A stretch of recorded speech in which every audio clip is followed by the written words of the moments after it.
At the height of the Arctic winter, something strange happened in the North Atlantic.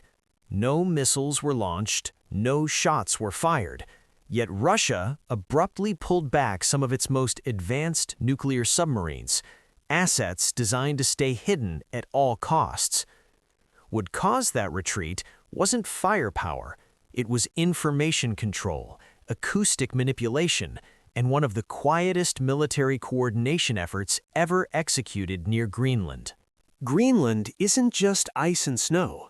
It sits beside the GIUK Gap, the narrow maritime corridor linking the Arctic to the Atlantic. Any submarine passing through this region determines whether North America has minutes or hours of warning in a nuclear scenario. For decades, Russia has invested heavily in submarines meant to exploit this gap. The US and its allies, meanwhile, have focused on one thing: forcing those submarines to reveal themselves. In early winter, maritime observers noticed something unusual.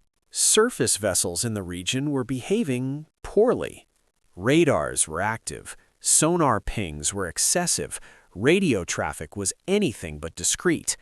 To the untrained eye, it looked reckless. To submarine commanders beneath the ice, it looked like cover. And that's the trap. Submarines survive by being quieter than the ocean itself. But when surface chaos fills the water with overlapping echoes, captains are forced into a decision: stay slow and risk detection by layered sensors, or accelerate through the danger zone and escape. Acceleration is fatal. Even the most advanced pump jet propulsion systems leave a unique acoustic fingerprint when pushed beyond stealth speed. What Russia could not see was not a fleet, but a geometry. Instead of relying on ships alone, NATO forces had quietly positioned a temporary acoustic array along predicted transit routes. Some sensors were airborne, others were sea-based. A small number were deployed manually onto Arctic ice. This network didn't listen for loud sounds, it listened for pattern changes. The moment Russian submarines increased speed, the ocean itself betrayed them. Once the acoustic signatures were confirmed, the response was immediate but restrained. No live torpedoes, no missiles, only overwhelming presence. Active sonar bursts at close range. Training munitions dropped to simulate encirclement, and persistent overhead surveillance to make one message unmistakable: we know exactly where you are. For a submarine commander, that realization ends the mission. Remaining submerged meant continued exposure to damaging acoustic pressure and total loss of stealth and secrecy.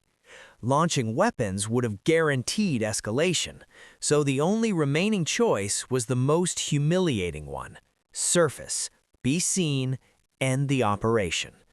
And with that decision, years of acoustic research on Russia's most advanced submarines were effectively compromised. This was never about a surface confrontation.